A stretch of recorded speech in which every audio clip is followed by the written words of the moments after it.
Here are 3 words to help you remember with easy tricks. guuzen, coincidence. You weren't planning anything. You were just walking. And suddenly, there they are. The person you didn't text back last week. Total coincidence.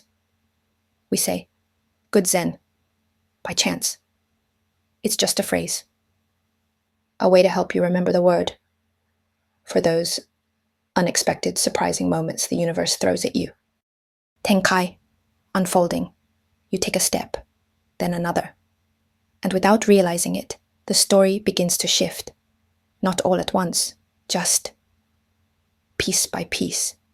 We say, 10 keys unlock what's hidden. It's not literal.